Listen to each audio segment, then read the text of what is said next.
Muhammad, the self-proclaimed prophet of Islam, bought, owned, sold, and traded black African slaves.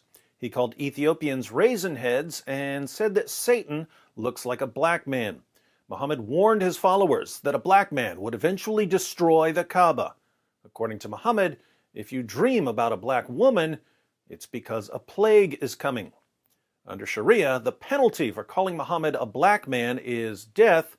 Muhammad's followers institutionalized the African slave trade more than 1,000 years before the United States even existed. Ironically, in northern Nigeria today, if you say something offensive about Muhammad, a Sharia court will sentence you to death. The BBC reports. A musician in Nigeria's northern state of Kano has been sentenced to death by hanging for blaspheming against the Prophet Muhammad.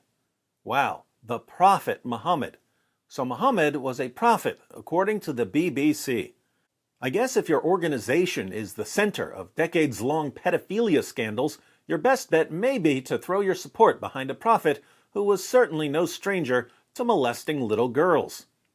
An upper Sharia court in the Hassawa fill-in hockey area of the state said Yahya Sharif Aminu, 22, was guilty of committing blasphemy for a song he circulated via WhatsApp in March. Mr. Sharif Aminu did not deny the charges. Judge Khalid Aliyu Muhammad Khani said he could appeal against the verdict. States across Muslim-majority northern Nigeria use both secular law and Sharia law, which does not apply to non-Muslims. Only one of the death sentences passed by Nigeria's Sharia courts has been carried out since they were reintroduced in 1999.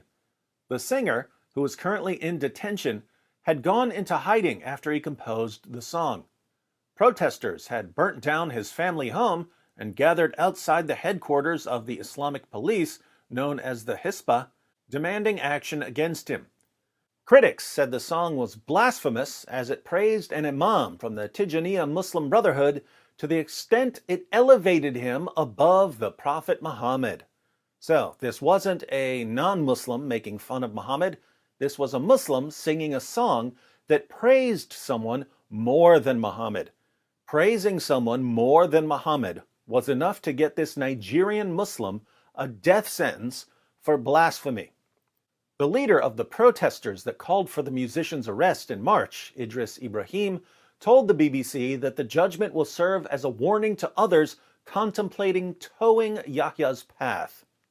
When I heard about the judgment, I was so happy because it showed our protest wasn't in vain. This judgment will serve as a deterrent to others who feel they could insult our religion or prophet and go scot-free, he said. Who is Yahya Sharif Aminu? Few people had heard of him before his arrest in March. An Islamic gospel musician, might want to look up the word gospel, he is not well known in northern Nigeria, and his songs were not popular outside his Tijaniya sect, who have many such musicians within their ranks. Where on earth did Muslim judges get the idea that people should be sentenced to death for singing songs that insult Muhammad? Well, when Muhammad took Mecca, he gave his followers a list of people who were to be killed even if they were found hiding beneath the curtains of the Kaaba. Let's read about 3 of them in Ibn Ishaq, pages 550 to 551. Another was Abdullah ibn Khattal of Banu Taym ibn Ghalib. He had become a Muslim, and the apostle sent him to collect the poor tax in company with one of the Ansar. He had with him a freed slave who served him. He was a Muslim. When they halted, he ordered the latter to kill a goat for him and prepare some food, and went to sleep. When he woke up, the man had done nothing, so he attacked and killed him and apostatized. He had 2 singing girls, Fartana and her friend, who used to sing satirical songs about the apostle, so he ordered that they should be killed with him. Abdullah killed someone and apostatized, so Muhammad ordered his followers to kill him. They found him clinging to the curtains of the Kaaba, and they ripped open his belly. But Muhammad also issued a death sentence for the 2 singing girls, and all they did was sing satirical songs about him.